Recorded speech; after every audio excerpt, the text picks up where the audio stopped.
And this is 36, the podcast. Podcast. 36, the podcast.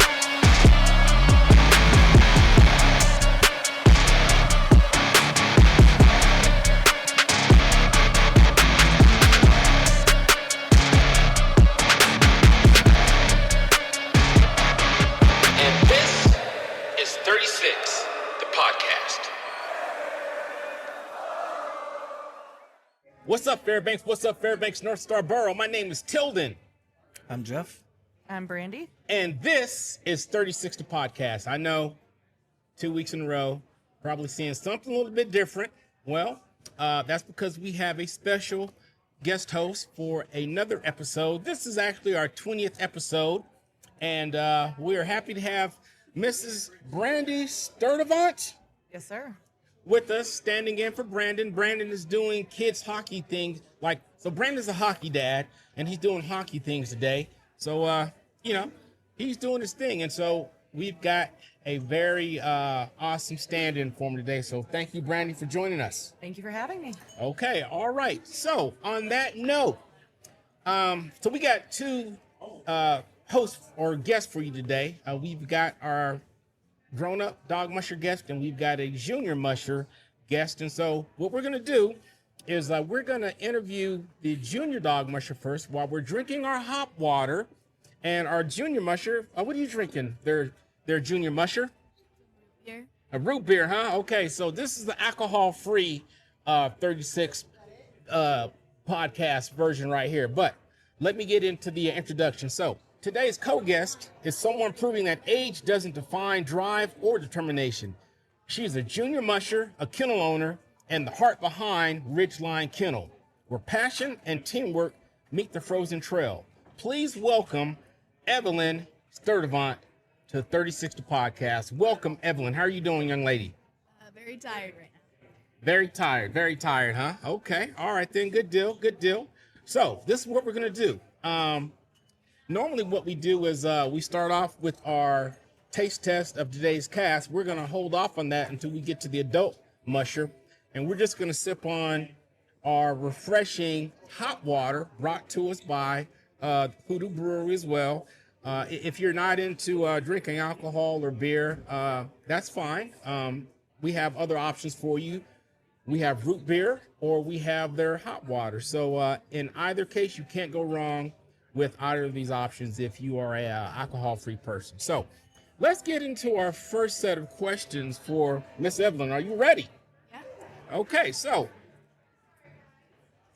Evelyn, let's start at the beginning. What first got you hooked on mushing, and how did Ridgeline Kennel come to life? What got me hooked? So Gotta talk to us.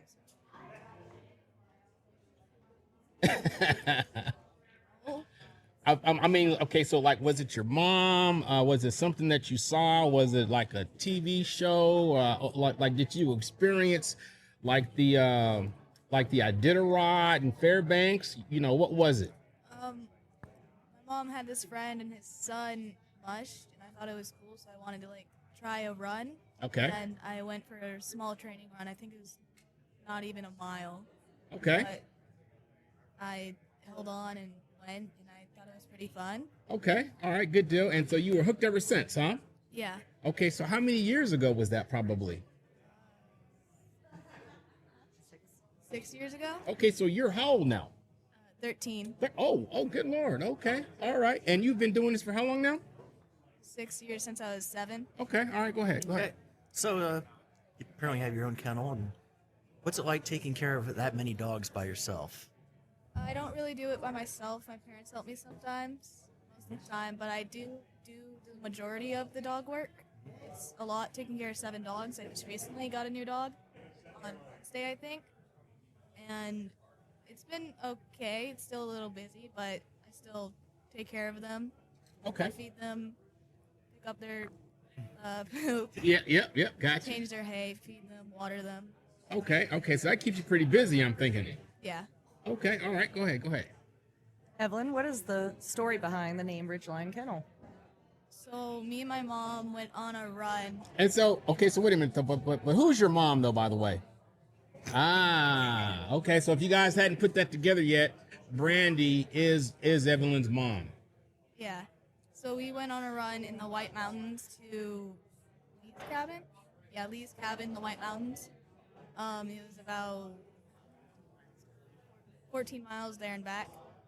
And since it was on a ridgeline, I thought it would be cool since that was our first run out of trails, out of like my normal trails. So I thought it would be cool to name it Ridgeline Kennel after that trip. Okay, all right, good deal, good deal. Okay, so so how did you balance, or how do you balance school, training, and kennel work, and still find time to just, you know, be a kid?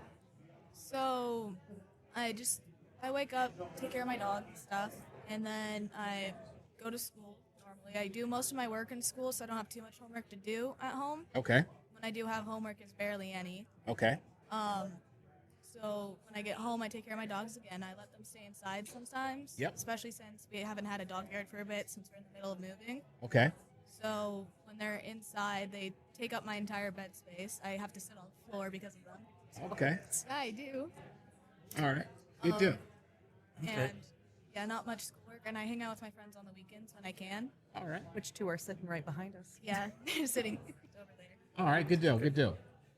All right, so here's a loaded question for you. Tell us about one of your favorite dogs and what makes them most special.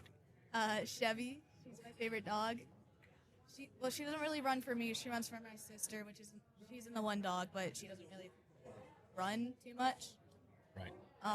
But Chevy's definitely my favorite. She was our first dog we ever got.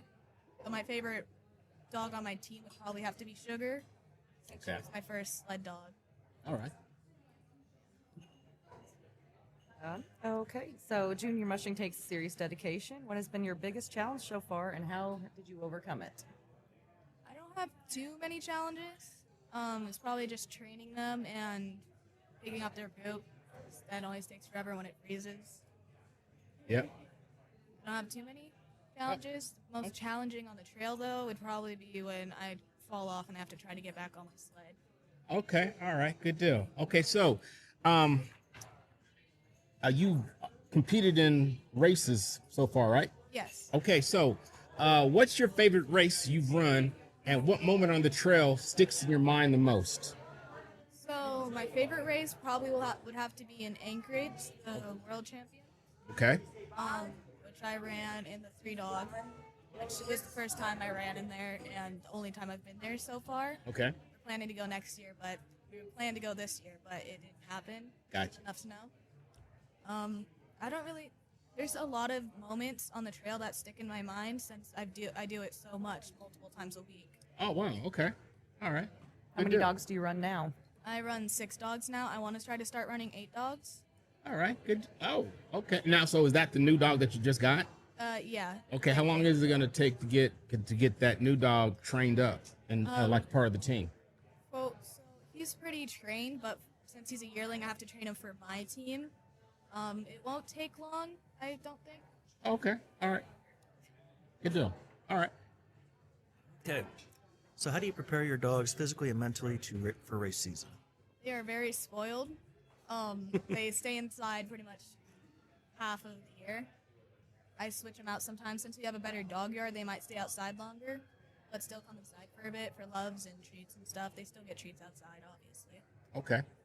But how I prepare them, I train them, give them loves, give them encouragement, just like any parent would do to their child. I guess.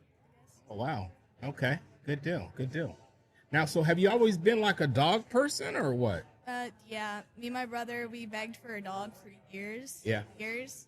And one time me and my brother, we both came home from school one day, and I remember just seeing a dog laying on the ground. I thought she was dead of the way she was lying down. It kind of scared me, but I realized that was Chevy. Okay. All right. And so that's what started it all, huh? Kind of. Okay. Yeah. All right. Good deal. Good deal. So for you, Evelyn, what do you think is the biggest misunderstanding of being a musher, especially a junior musher, and racing and the life being a junior musher? Most people think I'm a distance musher, which I am not. I do sprint, which I go about 20 miles an hour, which is the fastest I've hit. sled dogs. Most people think I do distance, which you have the big huskies, you go really slow for long, long distances. I don't. I have more pound of husky mixes that go really fast on shorter mileages. Okay, good deal, good deal. All right, so looking ahead, where do you see Ridgeline Kennel and your mushing career going next? Maybe the junior Iditarod or even further? So for my kennel, we wouldn't do the Iditarod since we're a sprint team and Okay, all right. Iditarods for long distance mushers. Mm-hmm. I don't plan on doing it forever, especially since moving, I'm older, getting houses and stuff. But where I see us going is trying to be the fastest, beating some champions. Okay. So let's talk about social medias. Like, is Ridgeline? Is there like a Facebook or Instagram page where we could find you? So there's a Facebook page. I want to make an Instagram, but we might do that later. Okay, now so what's your Facebook page? And Ridgeline Kennels. okay, so if people look up Ridgeline Kennel, you'd be able to check in and see what Evelyn's doing, correct? Yeah. Okay, now so let's talk about sponsorships. Are you sponsored by anybody? How does that work? We're not sponsored yet. We're hoping that this podcast will get me some sponsors by reaching out to them, then reaching out to me, trying to figure out how to get more money for my dogs. Okay. All right. Well, you know what though? Hopefully that just might be the case. And so you have given us your social media and where we could contact you. So it's going to be also up to you to get out and share. When I do post this episode, it's going to be up to you to get out and share it with as many people and places as you can in order to get the word out. Yes. All right. So because I think it's an awesome thing that you're doing. And the fact that you're 13 and you're already so passionate about it, so that's a beautiful thing as well. And so it also helps to have parents who are backing you and who support, 100%. So that's what I feel that you're doing there, Miss Brandy. Yes, sir. Which is a good thing. So it's always a good thing when you've got the backing and support of parents because, raising dogs, and you said that, like, the dogs, you hang out and the dogs take up your bed and stuff like that. So yeah, usually like. So your parents must be pretty cool, is what I'm hearing. Okay, all right. So that's a good deal. So, in closing, I would like to thank you for taking the time to come and have a chat with us, and hopefully you enjoyed your root beer. We've learned a few good things about the junior mushing world. And so if anybody is interested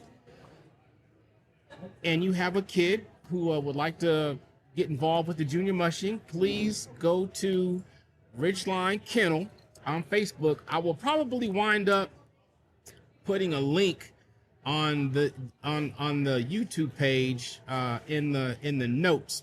Anybody who wants to actually click on that link once it's posted. Does anybody have any final questions for Miss Evelyn before we let go of this portion here? I don't have a question, but can I kind of, she's a little modest. Can I kind of add to one of her race questions? Sure. So she does love the Anchorage race. This past season, she did actually beat the world champion, the 10-time reigning world champion, on the first day of a 3-day race. Oh, wow. By a second, yes. But you did 2 passes. You had 2 passes. She had 1. A very bad pass. Yes, I know. But she also got second out of many, and the person in third was 11 minutes behind her. Oh, wow. So out of 3 days, she got second, and she was only behind by a few minutes, whereas third place was 11 minutes behind her. So she does work very, very hard.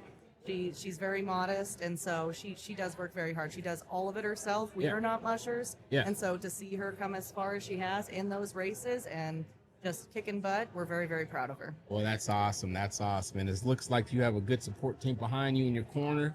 Just always be appreciative of that and know that that takes a lot of sacrifice on their end as well. So on that note, thank you for being our first guest of the Dog Mushing series. And we look forward to to your future endeavors and checking in with you to see how you're doing. So so when does the first race start for the year? I'm thinking January. I talked to one of my mentors, Haley Jean Dunaway from Timber Wolf Kennels. Okay. She was saying it's in January. It's usually in December, but it might be a little later since the snowfall was a little later. Okay. All right. Good deal. All right. So we're going to take a little break, and we'll be right back with the adult musher. And you guys just stay tuned. We'll be right back. What's up, Fairbanks? Fairbanks North Star Borough. Welcome back. We took a little slight break to change out our guests. So today we're interviewing dog mushers. And our next guest, we're trading our beers for boot liners and diving into the wild world of sled dog racing with Joey Sabin, owner of VOA Racing. Joey lives for frozen trails, loyal dogs, and the thrill of the run. We're going to talk about what it takes to build a racing team, the bond between mushers and their dogs, and the kind of moments that only happen miles from anywhere under the northern lights. So, grab your 36 ounces, settle in, and let's talk dogs, snow, and sheer determination, Alaska style. Welcome to the show, Joey. How are you doing, sir? Good. How are you guys? We're doing lovely, man. Thank you for taking some time out of your busy schedule to hang out with us for a little bit. Oh, thank you for inviting me. Yeah. You know, though, because we've always wanted to do some dog mushing stuff. And I'm like, you know what, though? We know some dog mushing people. And so thank you for agreeing to, sit down and enlighten us a little bit. But prior to us getting into the meat and potatoes, as we always do, we're going to take a little taste test of today's port. And my phone always keeps on doing this to me, but let me pull this up real quick. So today's tap is going to be a Kolsch conditioned on chopped hot tamale candy. So all of you old heads out there that remember lemon heads, hot tamales, what are those old school candies you guys remember? Tear jerkers. Yeah, yips and all those, all the above. So The grandma strawberry candies. exactly. So today they took the old school hot tamale and they hooked it up for us real quick. All right. So on that note, go ahead, let's grab a sample. Okay, now first of all, Joey, got a question for you. Are you a beer guy? I love beer. Okay, all right. Maybe a little too much. Okay, all right, then good to go. So let's do a little taste test and see how this works out today.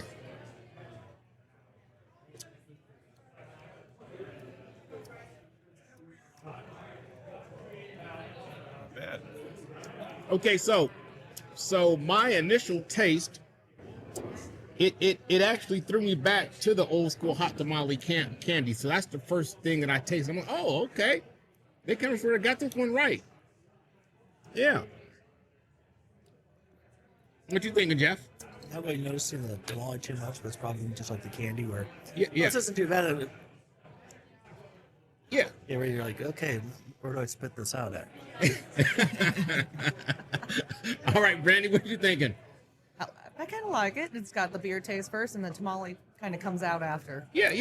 Okay. Yeah, I mean, so if you guys are in town today, hopefully you had a chance to come out and try the cask, because by the time we post this episode, that cask will be long gone, unfortunately. But hopefully you got a chance to come out and taste what Bobby and his mad scientist in the back have concocted for us today. So this is a good one. I like this one because I love me some hot tamales from back in the day. So on that note, Joey, are you ready? Do it. All right, so let's get into the first question for you. Okay, so first off, what does VOA Racing actually stand for, and how does this whole thing get started? VOA Racing's Voyager Outdoor Adventures. Okay. I actually started my kennel in northern Minnesota in Voyagers National Park on Lake Kabetogama. Oh, wow. So I did some tours out there and got my first 5 sled dogs out there, bought a couple more, Okay. and I just moved back up here a few years ago. Okay, now, so are your sled dogs, are they all transplanted from Lafayette? I would say my first 20 dogs Oh, wow, okay. are all from Minnesota. Okay. Bred in Minnesota or bought in Minnesota. All right. And Good deal. but now I own 32 dogs. Yeah. 31 sled dogs and a Jack Russell Okay. and a cat. Gotcha. All right. Yeah, now obviously the last roughly 10 dogs have been bred or better. All right. Good deal. Good deal. All right. So what got you into sled dog racing in the first place? Pretty much for the most part, it's been a childhood dream. I mean, growing up, my favorite movie was Iron Will. I mean, one of the best movies still today. But even then, like before I even knew what dog mushing was, I mean, I had my pet dogs growing up on this little dog, Alex, German Shepherd Collie mix, and she was pulling me around on my skateboard, my rollerblades, my bike. We went everywhere together. Yeah. And then in middle school, I had my neighbors had a couple dogs. I had a couple boxers, and they're pulling us on a little kid snow sled, and we had hot dogs hanging out in the back of the sister's car. And even then, in fourth grade, we did a project on the Iditarod. Yeah. I was definitely interested in it. Oh wow. Okay. Yeah, it's been always in the back of my head at least. All right. Yeah, I went to college and didn't work out, so Yeah. dropped out and became a dog musher. Okay. All right. Good deal. Good deal. All right. So, how would you explain the bond between you and your dogs to somebody who has never seen or even heard of dog mushing before? Oh, the bond. And what Yeah, it's like to take off from the chute, most of all. Oh, the bond that we develop with these dogs, there's nothing like it. I mean, we're with these guys. I mean, I'm with my dogs pretty much 24/7. Right. We go through everything together. I mean, we're going through open water, we're going through blizzards, we're going through crazy winds, jumbled ice on the Yukon River. But I'd say the most significant thing would be emotional bond. Okay. These guys are both of us. I mean, the dog, however the dogs feel, I feel that with them too. Okay. So yeah, I'd say emotional is the biggest bond that I have with them. But yeah, we're going through everything together. Got you. Okay, so walk us through race day from waking up to that first shout. Like, is it hike? So is that what you first shout to get it going? That's what I use. I use all right hike. Every Okay. musher is different. Some use all right, some use hike, some. Okay, now so what's the chaos really like behind the scenes? Race day is pretty insane. Okay. The dog, especially my team now, and they know when it's race time. Yeah. We're getting most of my dogs right now. They're veterans. They finished the Yukon Quest 550 last year, and but yeah, they know when race day is. Yeah. They know we're getting in the truck. We're driving downtown. We're ready to go. Okay. But yeah, there's a lot that goes into it. I mean, obviously the night before is try to get as much sleep as you can the night before. Yeah. But even then, like I'm always nervous. I'm always, I got the nervous. So getting a good night's sleep is always pretty tough. Right. But yeah, try to get some good night's sleep. Wake up in the morning, get the dogs baited. I don't really feed my dogs heavy in the morning. You don't want them feed them too heavy, but we get them some baited water. Yeah, that hour, 2 hours before we go to the chute, it's just kind of keeping the dogs as calm as possible. Really, I don't want them burning off too much energy, but that's kind of hard too. They're ready to go. But yeah, get them bootied up, get them harnessed, and it's go time. Gotcha. Okay. All right. Good deal. Okay. How do you train for this kind of thing? Like, what's harder, getting the dogs ready or getting yourself ready? Good question. At this point, the dogs are ready. So it's really getting myself ready at this point. And I think this year too, I've definitely tried to be more physically fit. I mean, I've been being more active. I've been running more. I've been working out more. Obviously, training the dogs. And we're on a schedule. We're on a program. At this point, the dogs are going to be ready. Yeah, I think right now the hardest point is just getting me ready. Oh wow. Okay. And that's just getting in shape. I want to help the dogs out as much as possible. Gotcha. Okay. Good deal. Right. So, sleep, cold, fog, rain. What is the toughest part about being on the trail? Every year there's something different. I don't get cold. I know my girlfriend has a video of me saying I was cold once, so I guess I can't. She didn't have that video. But no, I think when it comes to weather conditions, I'm really good at being miserable. So there's that. But I don't think that there's no such thing as bad weather, only bad gear. So if you have the proper equipment, you're going to be fine. Got you. But yeah, every year there's something different. I mean, last year, we did the Yukon Quest, and we never experienced jumbled ice before. Oh, wow. That, Okay. that was our new experience. That was Okay. that was tough. That was insane. Got you. So I think I'm excited for every year. Hopefully, it's a new challenge. Yeah. That my dogs can do, but they did it great last year, and we're gonna do it great again this year. All right. Okay, so quick segue. You said you're a beer guy. Yeah. Okay, so like, what is your beer of preference? Like, are you an IPA guy? Are you a Miller Lite guy? My favorite beer of all time. I'm actually from Granville, Michigan, Grand Rapids, Michigan. Okay. Got a couple good beers. Then I don't know if you guys ever been in Grand Rapids, No. Michigan, but oh man, Take us there though. It's like the brewery capital of the world. Is that an all right? invitation? Yeah, you should probably go. But Founders Brewery, phenomenal beer. Yeah. Tons of good IPAs. But yeah, you go downtown Grand Rapids, Michigan, and there's a brewery every single block. Yeah, yeah. Even like the little tiny bars Yeah. have their own group. Like they have like 3 of their own beers. Yeah. A pretty awesome spot. Got But yeah, so Centennial IPA from Founders is one of my favorites. Okay. Very, very, very great beer. And then you got Hop Slam, another Yeah. great beer. Yeah. Those are all Grand Rapids beers. Those are all IPAs. However, Okay. I tend to drink a little too much, so I stay with a Modelo right now. Nothing wrong with lawnmower beer. Okay. That's my Okay, right on. Okay, so do you remember your first race? What went right and what was like a total disaster? Yeah. Okay. Well, my first 2 races, they're little 50-mile races, just for fun. Yeah. So A 50-mile race just for fun. Huh? yeah. little 50 miles. Yeah. Well, the junior musher goes only like 6 or 8. Oh, just for fun. Just for fun. Well, my first race was like in 2017. It was a Solstice 50. 2017-18 around there, and yeah, it was a training run for a distance musher. Yeah. We're only going 8 to 10 miles an hour. We're not going to sprint much. 20, Yeah. Yeah, that was just a fun race. My second race was actually the Wolf Track Classic in Minnesota.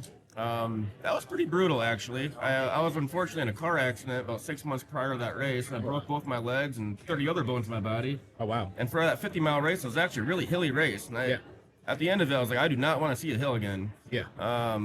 Well, besides those 2 races aside, my first real race was the Copper Basin a couple years ago. That was a 300-mile race. Good Lord. Yeah, What, is that here in Alaska? Yep, that's in Glen Allen. Oh, Yep. wow, okay. And yeah, I was not ready. The dogs weren't ready. We didn't train hard enough. I missed my start time. Yeah. It was a disaster. I did not know what I was doing. Oh. Okay. So we made it halfway and went home. Really? And that's not going to happen again. So we went back home. We trained harder. This year, I trained even harder. Or last year, I trained even harder. And we made sure that would never happen again. So you quit. Okay, so at what point did you say, you know what, we're tapping out? It was just the whole race. Was it you mentally, or was it you could tell the dogs weren't? It was a combination of both. I didn't have the training that I needed, right? Okay. Well, on top of that, I also had the flu. Oh hell! Oh The hell! dogs are gonna read up. They're gonna Okay. read your energy. Yeah. That's what these guys are so smart. They read your energy too. Yeah, there ain't enough if you're NyQuil not in the feeling world for good- that. Yeah, if you're not feeling good, they're not feeling good. Got it. That's that bond that going back to the bond that we have. Like everything has to be perfect. Got it. They're reading my energy. It was just not a good race. Me missing my start time in the beginning should have known everyone. I didn't know what I was doing. Yeah. Wow. That was a couple years ago. We've improved. Good deal. All right. All right, so everyone's got like one story from the trail they'll never forget. What's yours? I got quite a few. I guess the most recent one would be last year on the Yukon Quest. There's a 160-mile leg around the Yukon River, and that was brutal. We had 50-mile-an-hour winds blowing us from side to side, glare ice, going up and over ice cliffs. I don't know if you guys know what jumbled ice is, but Right. it's not fun sometimes. And then at that point, I thought the hard part was over. It wasn't. Mm-hmm. Then we had to go up and down the Taylor Highway, And that was just up and down, up and down. Oh, wow. Again, talk about hills. I did not want to see another hill in my life. And my dogs are actually pretty good at hills. Yeah, yeah. I didn't like them at that point. Oh, wow. And that's what brings me to this year. That's why I wanted to really focus on my being more fit. So I was, for a while there, I was running a lot. I was running up 20 miles a week. So I could be in shape for the dogs and help them up those hills as much as possible. Okay, all right. Good deal. So, okay, so it's not just you on the back of the sled. At some point, you got to get off. Oh, yeah. There's a hill. We're running. We're and kicking. you got to run with them. We got ski poles. We're ski poling. Oh, good Lord. We're going to help these dogs out as much as possible. I mean, it's a team. It's a whole team sport. And I'm part of it. They're part of it. We're all part of one big team. Okay, all right. Nice to know. Did not know that. You've never watched like the videos where you see the guy riding along and all of a sudden he jumps off and starts running as fast as he can, hold on to the sled for dear life. As the dogs. I missed that part right there. I missed that part. Every movie where you see. No, I do have a seat on my sled too. I can sit down. You can? I mean, oh yeah, I sit down, and I sit down quite often. I also take naps on my sled. But dogs keep running. Get out of here. I mean, Really? yeah. So what? I don't drink coffee. I think coffee's disgusting. Yeah. But in a race, I'll chug a thermos full of coffee. Yeah. And I'll take a 15-minute nap. I'll tie myself to the sled. Yeah. That's just part of the Yukon on the Yukon Quest. It's Birch Creek. Yep. Miserable. It sucks. Yeah. It's usually pretty cold. Last year was actually not that bad, but it's flat. Yeah. The dogs know how to do it. Yeah. That's when I chug my thermos. I'll take a 15-minute nap. The dogs keep going. They're Oh, fine. wow. And then once the coffee kicks in, I wake right back up. Very nice. All right. It's the only time I drink coffee. Yeah. You tried like the mushers tea? I have not. Yeah, the sipping streams they have one. It's like got as much caffeine as coffee does. I'm not sure of that. I drink a lot of Red Bull. She actually made it just for. That's why I have a dog also named Red Bull. Try that tea. I do like tea. Yeah, it's black tea with some stuff around it. I like caffeine. It gives you caffeine. Okay, so let's talk lead dogs for a second. So, if I may ask, obviously, earlier with Evelyn, we know what it takes to have a lead sprint dog. What does it take to have a lead distance dog, and how do you specifically pick your lead dogs, and what makes them special? So I train all my dogs to be lead dogs. My race team right now, we got in the race pool, out of my 30 dogs that we got, I'd say 22 roughly that are in the race pool right now, and most of them can lead. Some are better than others. I have 10 very, very good leaders. 10 very good leaders. My main leaders right now are, I'd say, Red Bull Monster, Abara, Lyria, Gendry, Darwin. Fortunately, Darwin's off the race team this year, but still a phenomenal leader and great for training other leaders. Yeah. So I have a really good leader pool. Again, I try to train all my dogs in lead. My whole plan is to swap out leaders. If you have a dog, especially distance racing, if you have a dog in lead for a couple 100 miles, they're going to get mentally drained. So you should be changing up. And same thing if you have a dog in wheel for a couple 100 miles, that's the most physical part of that's the most physical position. Those dogs are going to be more injury prone. Those dogs are going to kind of get whipped around a little bit. Right. So I think changing up your team constantly is the best plan. Okay. So in a perfect world, I go to the Diderot this year. I have 16 dogs. Every dog I want to be a leader. Now, I do have a couple dogs in my team that are not leaders, but out of the 16 dogs that will probably be going to Diderot, there's only going to be 2 that can't lead. Do you think there's any real difference between picking sprint and distance? Sorry, I had to ask that. Well, I guess with sprint, you're going a little bit faster. Oh, yeah. So those dogs in front better keep up the pace, right? Brandon. I mean, and that thing brings me to another point where it's like, I've talked to a lot of mushers, and in the beginning of the race, like it's actually pretty good for a distance muncher. It's pretty good idea to actually take your slower dogs and put them in the front. Yep. To kind of slow you down, and then save those faster dogs for the end of the race to speed up. So Brandon, it's okay to segue here. Like we said, well, I segue. Like Jeff doesn't like to segue, but I know. That's why. But I was but we wondering. segue here. Okay. Okay, so Now, To be fair, Oh. it's not that I don't mind the segues. It's you always have to do the.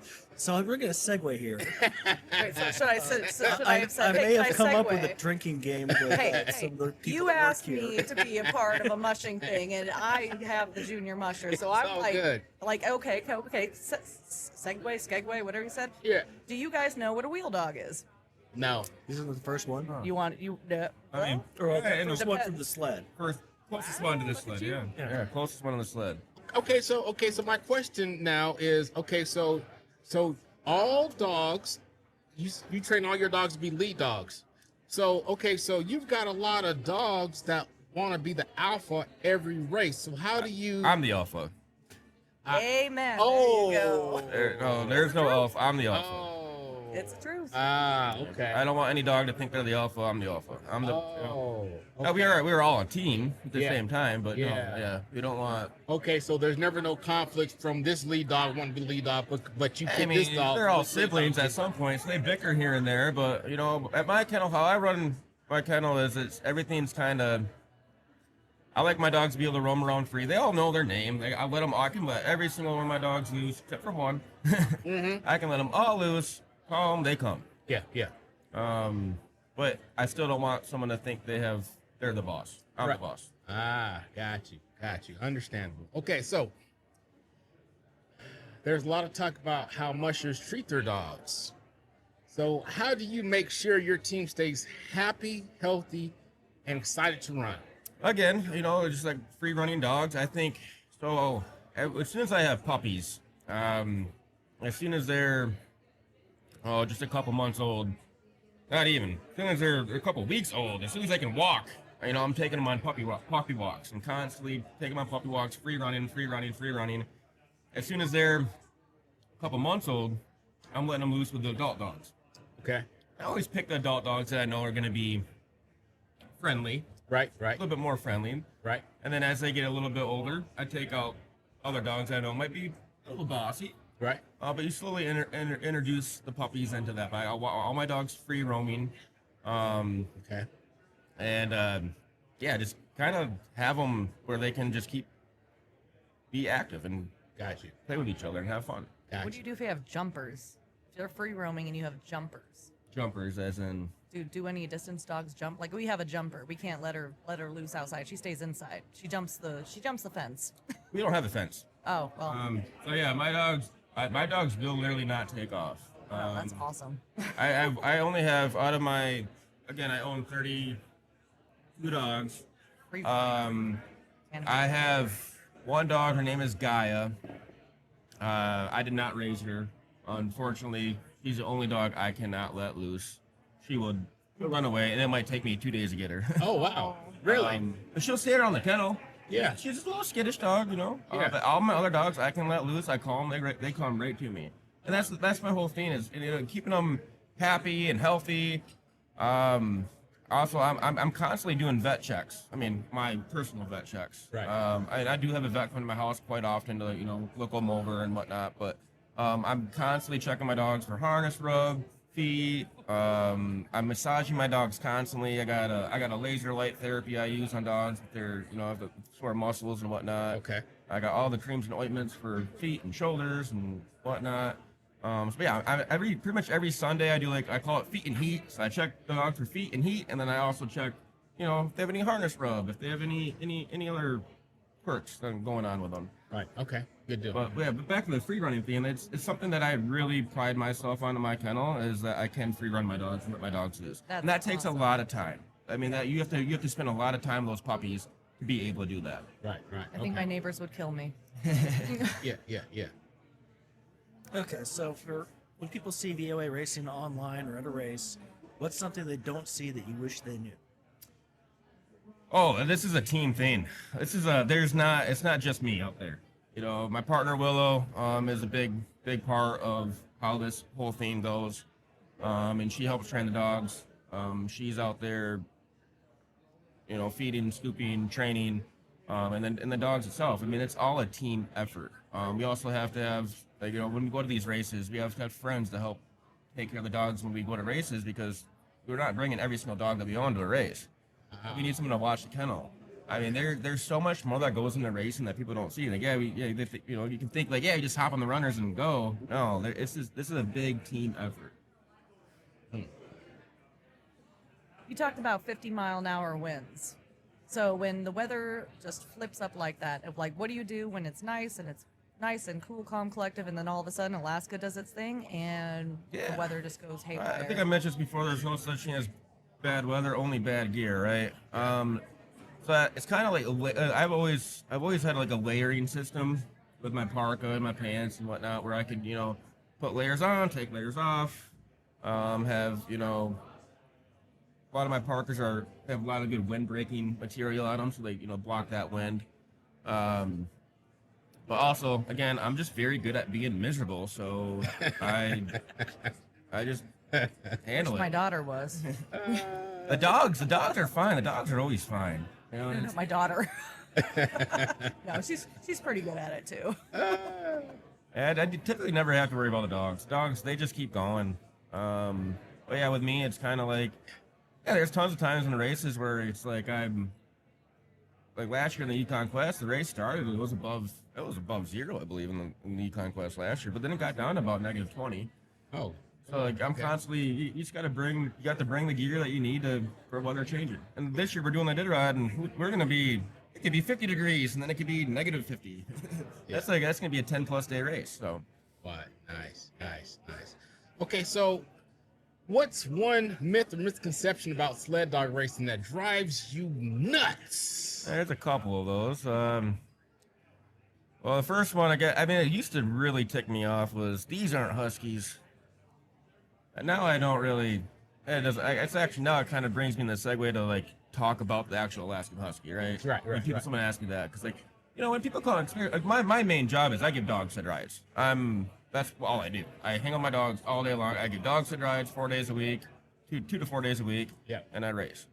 So I get a lot of guests that say, these aren't Huskies, because they think they're gonna see a Siberian or a Malamute. Exactly. Yep. Yeah. Things. Because Hollywood messed it up. Exactly. This isn't the Disney movies. Tourist ever. Yeah. It used to tick me off, but now it's just like, you know what? They don't know, and that's fine. Yeah. So yeah, just that kind of just brings you in the segue. Give them the history of the sled dog, and at least the history I know of the sled dog. Right. And tell them these guys they're just glorfied mutts. They're mixed breed, Yeah, exactly. Just make brochures and hand them out when tourists come. Give them a brochure. Here you go. Here's an explanation why they're not the Husky that you're thinking of. Yeah. It's funny. So I consider myself a dog man, a pit man from back in the day. So I can tell you stories about my excursions into the hills of Alabama to purchase a pit dog. Mm-hmm. As a pet. But You don't want to run it on a sled through the hills of Alabama? Yeah, I've seen pit bulls running on a dog team. I don't Really? think they do. Oh The yeah. hills of Alabama? I mean, not in the hills of Alabama, but I've seen a pit bull running on a dog team. But if you look at and you go back into the records and you go back into the Grand Champions and you look at the photos of what those pit bulls look like, and you're like, that's a pit bull. And so I could see how Hollywood glamorized Malamutes, Huskies. And so when they come up to Alaska for their first sled dog ride and that's not what they're seeing, I could see how that was like, oh, wait a minute. And then you have to educate them. Yeah, and at this point, I mean, that's my job. I'm a tour guide. Like, I have no problem doing that. But yeah, in the beginning, it kind of was like, these are sled dogs. Yeah. What are you doing? And so I do want to take a moment out to give you your flowers, because I was so happy. It was a couple months ago. I was watching the morning news before I went to work, and they did a segment on you and Willow. You guys were on top of some glacier in the summertime, right? And you guys were giving sled dog rides on a glacier. Where is that? Yeah, so we manage, my partner Will and I, we manage a glacier operation for Dallas Evie. And they fly people up to you on helicopters. Yeah, so it's pretty cool operation. So we've worked in Juneau for Alaska Icefoot Expeditions for quite a few years on and off. Same idea. But last year we took a management position. Yeah. Where, I mean, it's pretty easy. I mean, it's just Willow, I, and one other person, so pretty easy operation. Yeah. But yeah, we're working for 6-time Iditarod champion Dallas Evie, And yeah, it's all the cruise ships going to Seward. Yeah. And we get some locals and whatnot too. But Yeah. yeah, I think we're about 3,000 feet up in the mountains on a glacier field.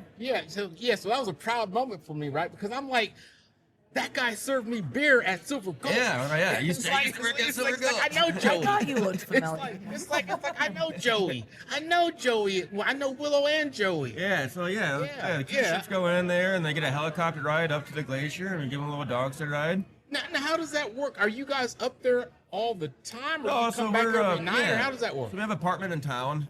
So we get we're on there 6 days, 3 days off. So 6 days on the glacier and then 3 days off. And you guys stay up there the whole time? For 6 days straight. Oh, wow. The dogs Okay. are up there the whole season. Oh, wow. But we always have someone up there. So Yeah. it's like one of us. We have three. It's a 3-man crew. This year was a 3-man crew. Hopefully next year we're gonna get a little bit bigger. Oh, wow. But yeah, this Okay. year was a 3-man crew.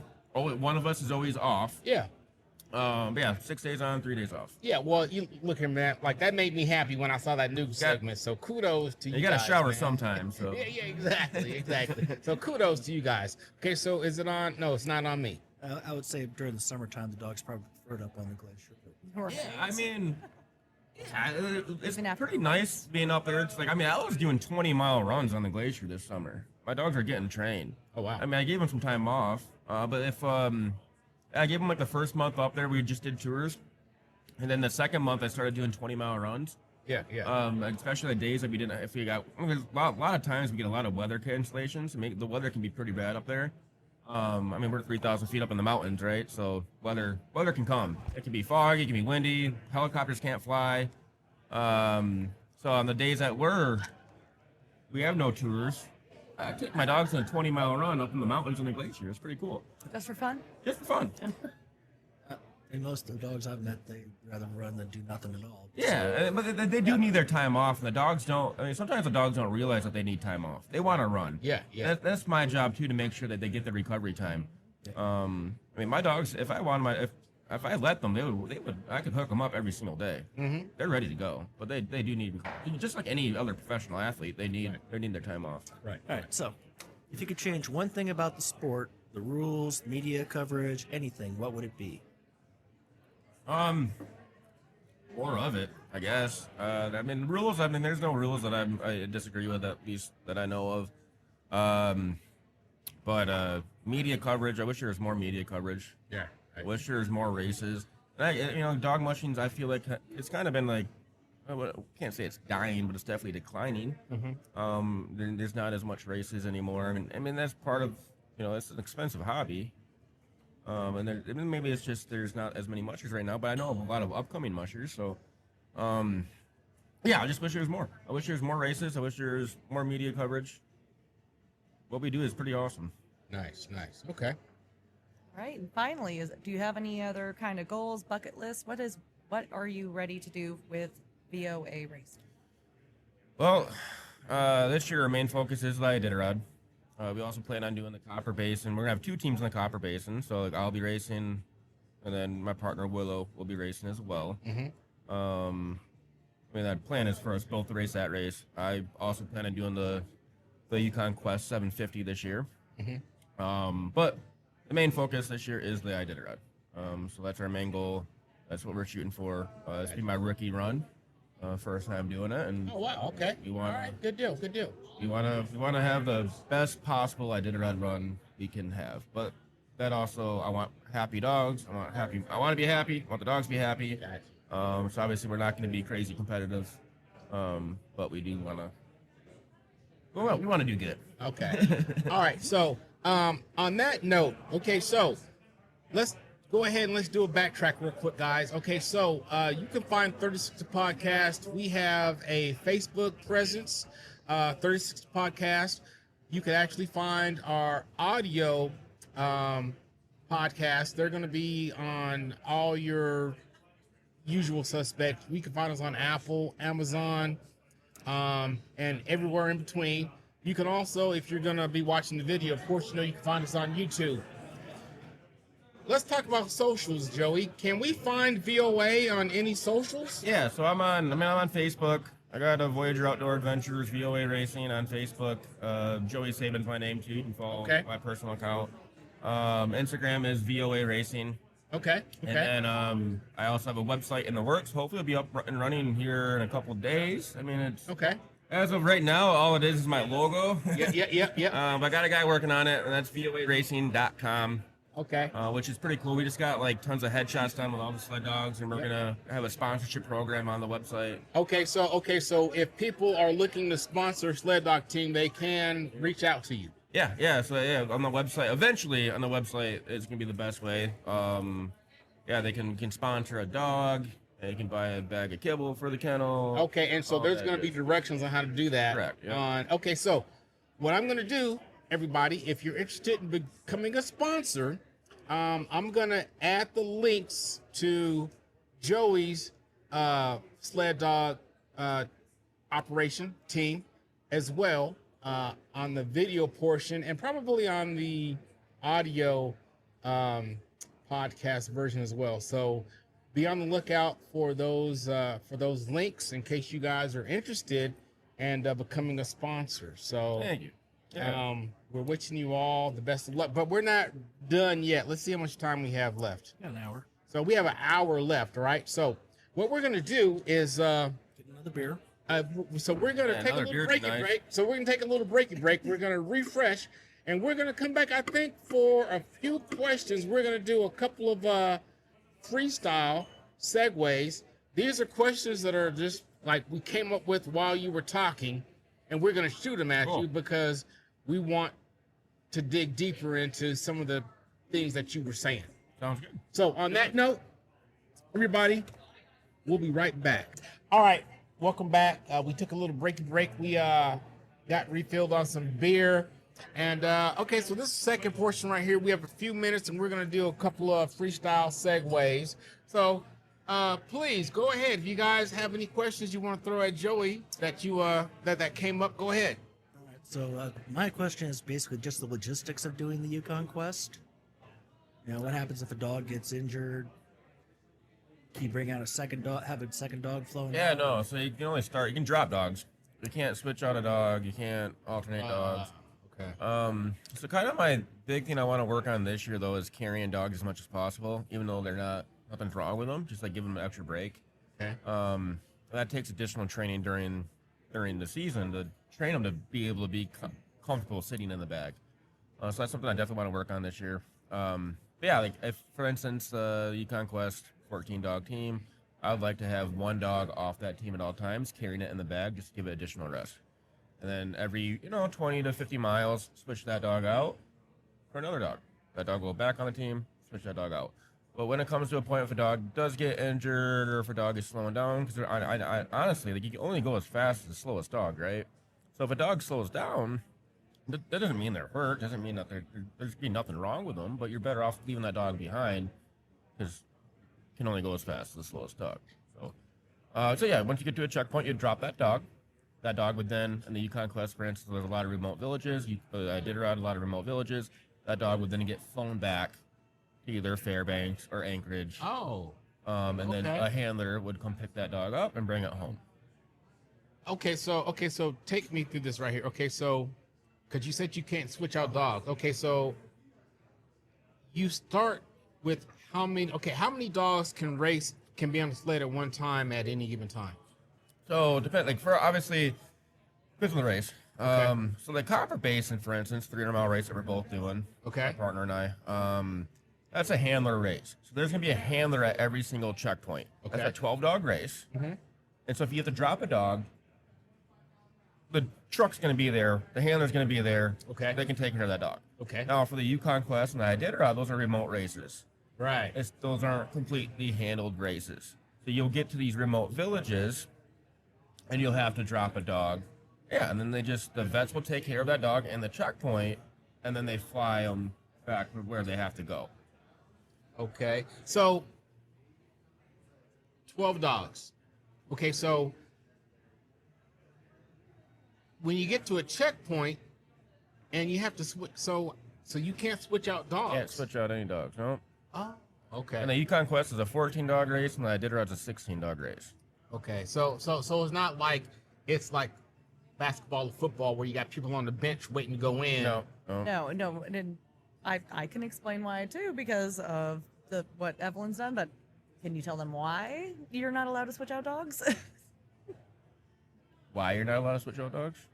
Why you're not allowed? Well, Why you're not allowed to switch out an injured dog for a fresh dog who hasn't been running? that'd be a fair advantage, right? You know, There you go. you're gonna have, that'd be kind of cool, right? No, Right? no, that'd be a complete unfair advantage if you had a completely rested dog, Yeah. and then that hasn't ran. Yeah.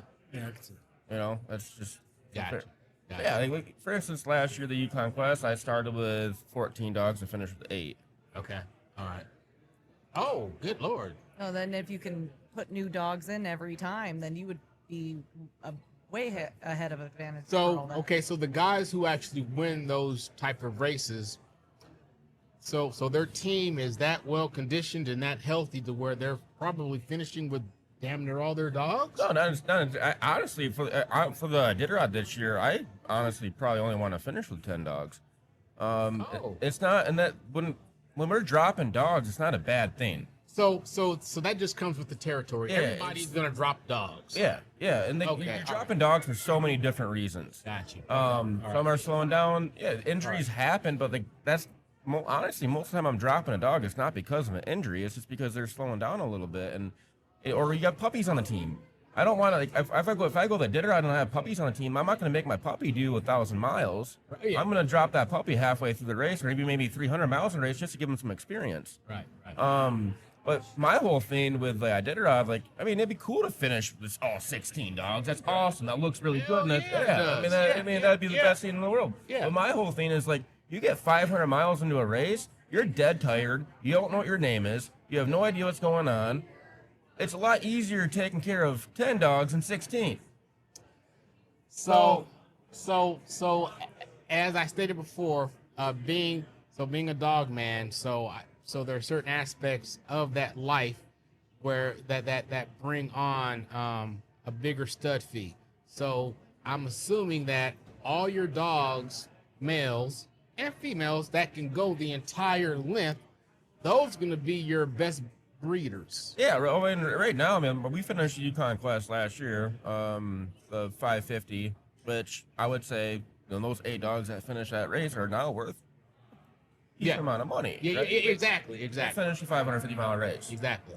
Even though we got second to last place, technically. Yeah. But they still finish a 550-mile grueling tough race. They're worth some money. Yeah, exactly. Any dog that finishes the Iditarod, that's a good dog. Right. Yeah. But also takes a good musher to finish that race too. Okay, now, so have you ever had those instances where, like you got to a certain distance and you had to pull one dog, but then years later, that dog finally built up the stamina to make it? So do you have stories like that? Oh, great example. So I got this girl, Valeria, little tiny, we call her roly-poly-oly. She's a little fat girl. Mm-hmm. Now she's fat because she had a spade. I got her spayed because I'm not going to breed this dog. She's never finished a race. I drop her in every single race. Ah, okay. Right? And then, so last year I got her spayed. So she missed out on the Copper Basin last year because I got her spayed pretty close to that. I bring this little tiny dog, the Yukon Quest 550, and she was one of the best freaking dogs on that damn team. And so did she go the whole way? Oh, she made it. Oh, man. And she's like, Nailed take it. that, Joey. Yeah. She's like, take You that, got me Joey. spayed? Why would you do that? Take that, Joey. Yeah. No, she, Way to go, roly poly. yeah. But amazing dog. She's such a sweetheart. Yeah. Great leader. Yeah. She's slow. Yeah. She's slow. So she's not the best leader because she is slow. Yeah. So I didn't have her lead that much in that race. I had her lead a little bit, but not that much. Yeah. Good for the start of the race. Yeah, exactly. I mean, I did have her lead quite a bit in the start of the race. Yeah. There's a couple and then within the first 150 miles, I had her lead a little bit. But she was mainly a team dog in that race. But no, she was the one that got the team going. She was barking. She was ready to go every single time. Just like her brother. Her brother Gendry is one of my best leaders, and both of them are just like barking, getting the team going, and it was awesome. But it was really cool. Seeing her finish that race, one of the toughest races there is. She decides to finish. So you had mentioned earlier about how it's dying. The sled dog world, mushers, the whole thing is dying. And even as a parent of a musher, we see it too, especially with sprint mushing. To me, I like both, but especially with sprint mushing, it's like with juniors, it's dying. With distance, with juniors, it's dying. if you could say anything to anybody even wanting to do sled dog racing, you know, mushing, distance, sprint, anything, like what would you say to everybody listening, like whether they be a kid, whether they be a parent, or whether they just enjoy the sport and want to contribute? What would you tell them to keep this going? Yeah, first off, like, I mean, I want as many mushers as possible to do it, right? You need more mushers, but it does take a lot of dedication. It does take a lot of hard work, and it does take a lot of money. Yeah. Yes, And so, but it's worth it.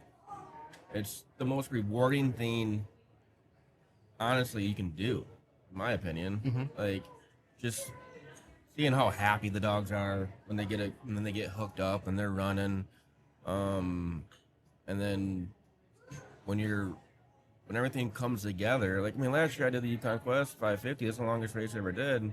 Finishing that race and knowing everything I had put in, everything I did, and then we ended that race. Yeah, 8 dogs were on the team, but those 8 dogs finished that team, and they were happy. They were healthy.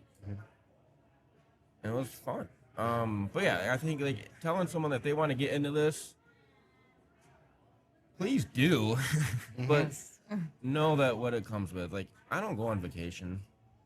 I mean, luckily now I've got to the point where I do have good friends that can, like, watch the kennel, so we were able to go on vacation, like a 3-day vacation. that was a last big year. part when we first started Yeah. getting dogs too. We're like, who's gonna watch the Yeah, dogs? yeah. Like, Like, now where we live, my partner and I, where we live, like, we do have a really good community where we do have people now that can watch the dogs. We can't go on vacation now, but for the longest time, man, I started my kennel 5-6 years ago. Yeah. Last year was the first time I got to leave. So someone's gonna get in. Like, I think I went to my best friend's wedding. That lasted 2 months. But, long wedding. Yeah. Or, marriage lasted 2 months. Oh, Yeah. Just figure that out. Ouch. Ooh. If you're watching, sorry. sorry, Andrew. But no, yeah. But he got really ticked off at me because I missed the bachelor party. Yeah. And we want to go to Hawaii for his bachelor party. I don't have anyone to watch my dogs. I can't leave. Right. Right? I made it to his wedding, but I couldn't, yeah. Yeah. So, I mean, those are things that you have to look into when you get into this. But for me, it was easy. I mean, these dogs are my family.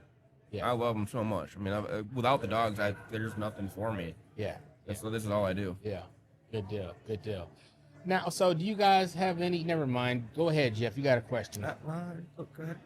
Okay, so like, other than dog mushing, do you have any other extracurricular activities, like TV shows? Like what's your TV show that you guys are binging right now? You already said it, beer. My favorite TV show is right now is Outlander. Okay. But they got that spinoff, Blood of My Blood. Yeah. Yeah, so I've been watching that. Yeah. I got Willow into it. Have you guys seen The Last Frontier yet on Apple TV? Is that with Jason Momoa? No, it's based. So it's Don't watch the Alaskan Bay shows. So there was Last okay. Frontier? So no. So basically, what it is there's a plane full of inmates, and they're flying to be put in this maximum security prison, and they crash Oh, right outside of Fairbanks, and so Wait, what? No. It's on Apple TV? it's very good. It's got me hooked. So we're on episode 4 now, and it's very good. And so I mean, I love my TV shows. But downtown Fairbanks isn't really downtown Fairbanks. It says it's downtown Fairbanks, but I'm like, that's not Fairbanks. downtown. That's not Fairbanks. Well, Last Frontier, huh? I'll check it out. Oh, it's very good. It's It's like, very remember the show I might watch Northern it too. Exposure? which one? Northern Exposure? good. Yes, exactly. Supposed That's to be what my Alaskan, ringtone. shot down in Canada. I've been watching That's my ringtone. Chad Powers Yeah. Hulu. Yeah. It's really stupid but funny. Yeah. That's a good one. Okay. Yeah, I think that's it. I mean, that's all I'm watching right now is Blood of My Blood, and Outlander season 8 comes out in a couple days. Okay, so let's talk about food. How many pounds of food do you guys go through day, week, month? year? Well, I mean, for the most part, for the dogs, I kind of budget. I try to budget around $2,000, $1,500 per dog per year. And is there a particular brand that you go with? Food, Oh, that's a good question. I like that. Yeah. So, like my budget-wise for dogs, $1,500, $2,000 per dog per year is kind of what I budget my dog. And that comes with it. That's food, that's vet bills, that's everything, right? Okay. That's kind of what I shoot for. Okay. Not that I'm gonna spend that kind of money on all my dogs every year, but like every now, like last year, I had a dog Ramsey who he had an $8,000 vet bill. Damn. You know, like He got hurt. He got hurt. He just had some. We think kind of came down to the conclusion he might have ate a poisonous mushroom. Oh, He needed like blood transfusions. It was a whole ordeal. Oh, We still really have no idea what happened, but we got that stuff happened, so you have to plan for that, right? Right. Other than that, for food wise, my dogs roughly are getting a pound of meat a day and 4 cups of kibble a day. And the kibble I feed is called a nishuk. I would say it's probably one of the best foods there is. Okay. There's a couple other good companies as well, but a nishuk is highly. It's the best. It's the best. So I feed 4 cup. Most of my dogs are getting a pound of meat a day. It's half pound in the morning, half pound at night. Okay. 2 cups of kibble in the morning, 2 cups of kibble at night. Okay. And then some dogs might get 1 cup of kibble. Some dogs might get a little less of a meat scoop. You know, and it all varies on the dog. Like I got a dog, Tuki, who, I mean, she looks at a piece of kibble, she gains 10 pounds. So she doesn't need any kibble. Yeah. She gets kibble once a day. Yeah. It's more or less about gauging about how the dog looks and like, okay. And even then, every day is different too. Yep. Like one day, like this dog could look a little bit skinny. This one dog this could look a little fat. So like you kind of gauge on the day too. Oh, wow. Okay. But for the most part, the base is 1 pound of meat a day, 4 cups of kibble a day, and then you adjust it from there. Once it gets colder out, so at about 0 degrees, I start adding fat into the diet, whether it's chicken fat or beef fat, because the meat and the kibble stay the same. Okay. I don't change that. And then I just start adding fat or more snacks. We got a couple tons of fish, so we do salmon. Oh. We literally have 2 tons of salmon in the house right now, 2.5 tons. But that's mainly snacks. And then I also do chicken. I got chicken, ground chicken, bone in. It's also snacks. Sometimes I throw that into their main meal too. Now, so I'm assuming. So, I think we all have the personal friend, Pinky. You guys know Pinky, right? No? Yeah. Because Pinky used to work here. She used to work here, but now her and her partner, they have ventured off and they've got their own dogs. And she just posted a Facebook photo of like, I think it was damn near 1,000 pounds of frozen salmon. Yeah. Oh, people do that all the time. Yeah. That's going to be their dogs. So that's mainly snacks. What I use that for is mainly snacks. A lot of mushers, they do like cook pots. Yeah. So I'll make a big cook pot, especially spring mushers. Yep. So they do the cook pots where they're cooking the salmon and cooking all. I don't do cook pots. I mean it's something I might do in the future, but yeah, for me, salmons, I just cut them up in like, inch or 2 pieces. Yeah. And it's just snacks. Okay. I just use it for snacks. I've never heard that term, but so not really sure what you're referring to. Cook But pot? yeah, it's just like when you boil it down, right? Yeah. Right. And so yeah, we do that to do it for our baited water for Evelyn. And so what do you do for baited water? I really don't do much baited water right now. Right now I have 2 meals a day. Morning for and races. Yep, for races, whatever's left over usually is what I do. Like, typically my baited water is just so kibble, really. Okay. And then maybe a little bit of meat, But I do that every year changes. Yeah, that's true. So last year I found that just soaked kibble is a really great way to do it. So I'll soak kibble, and that way they get hydrated. I also don't like throwing the soaked kibble on the ground, so other mushers pass through it, and they. Do you guys like pressure can any kind of fish? I don't. If you pressure can fish, it's like when you said the whole the pot thing. So what we're planning on doing is we do the fish, and then we put the like we're like boiling down fish heads. We put the fish water, and when we pressure can it, you do the fish water into the baited water. They will actually just drink the water, and there's no baited kibble. They just want the fish. Yeah. Oil. So one thing I do is like, so when I cut up all of the meat I cut my meat up and I cut my fish up, and I'll put a tarp down, and all that meat and fish dust that comes up on the tarp, I throw that in a bag and Oh, save that wow. for baited water. Oh, dang. Okay, that's really smart. That's That's smart. one thing I do with baited water. Nice. Is save that for that. Like I really don't do much baited water, unless it's really hot out. Even then, if it's really hot out, dogs typically don't want to drink the water. Right. So it's kind of like when it's really cold out. Like my dogs, they're really good at snacking. I can just throw a piece of fish on and they gobble it up. Or if they don't want the fish, I give them chicken. If they don't want the chicken, I give them pork belly. If they don't want the pork belly, I give them beef. I know they're gonna eat the beef. Okay, so question for you. Out in the middle of nowhere. So we've all seen the video from where the one guy out sled dog ride with his dogs, and he had that encounter with moose. Yeah. Have you ever had any encounters like that? Fortunately, too many. Really? Oh yeah, I've had 3 pretty bad encounters with moose.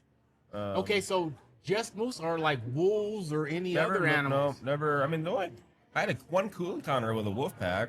It could have been also another dog team. I don't know. But I was camping out, and the dogs were camping, and my dogs were howling, and I'm pretty sure it was a pack of wolves howling, but could have been another dog team down the road. Who knows? Yeah. This yeah. was just on a trip. This was like my first year mushing too. Yeah. But no, moose encounters. Yeah, I've had my first year dog mushing, 2016, 17, 18, around there. Yeah, I got trampled by a moose real bad. What? Oh, I got knocked out cold, dragged home. What? Yeah. Okay, so what led to that? Like, did you come up upon a moose, or the moose came upon you? I think it was You just like a aggressed pretty. him? I was going around this corner. This is back when I worked for my mentor, Sven Haltman. He was wow. he was my mentor, trained me everything. He taught me everything I know. But yeah, I was whipping around a corner, and this moose just came out of nowhere and just nailed me. Oh, was there a baby around or anything? This was a bull. My first one was a bull. Okay. Yeah, Okay. the first one. I think it was just like the moose got startled because I was whipping around a corner. It was just like bad place, bad. Yeah. So you time, guys right? were in his Yeah. territory. He rammed me basically. pretty well. Like he hit me pretty good. Oh, Trampled wow. pretty bad. Yeah, I got knocked out, and then I was conscious enough where I was able to tie myself to the dog sled, and I got dragged home a little bit. What? I kept waking up and whatever, but I had probably a pretty bad concussion. So you hooked yourself to the dog sled, and the dogs drugged you home. Yeah, they got me home safe. Oh wow. That's one thing like about building trust with these dogs is like What? Yeah, and that brings me to another point is that so when I'm training my dogs, I do a lot of hill training, and I don't help my dogs up these hills, and that's the reason why. These dogs they need to get me home safe if I get hurt, right? So like I don't help them up hills during training season. Now when we go to a race, game on. I'm helping them up every single hill. Right. But when we're doing training runs, we have a really steep hill. I mean, 2,400 feet climbing hill. They're getting me up it. Oh wow. I mean, there's this one hill so Lance Mackey. You guys probably heard of Lance Mackey, right? Yeah. So he's a guy that I definitely got to hang out with quite a bit back when I first got into dog mushing, which was really cool. But back when I were first trained dogs, there's this place where it's called we call it Suicide Hill. Mm-hmm. And he's like, if my dogs can't take me up that hill, then I don't go to a race. And that's a great way to look at it. It's like if those dogs can't, this hill is literally almost 2,000 feet of climbing. I mean, to some extent, I'm gonna help them a little bit, but like if they can get up that hill, they're gonna get you home safe, Exactly. right? Yeah. Wow. So my whole thing is, but yeah, once you go through, about a couple weeks before a race, that's when we really start working on that pace and making it work. Got you. Okay, so are there any more questions? All right, Fairbanks, North Star Borough. Thank you for joining us on another exciting episode. This was actually our 20th episode. So if you've been with us from episode 1, this is episode 20. And what they usually say is if you can get past your 7th episode on a podcast, you're kind of sort of doing something good. So on that note, thank you, Joey. Thank you, Evelyn, for being the 20th episode. My name is Tilden. I'm Jeff. I'm Brandy. I'm Joey. I'm Evelyn. And this was 36, and we are out. Peace. It's 36, the podcast. 36.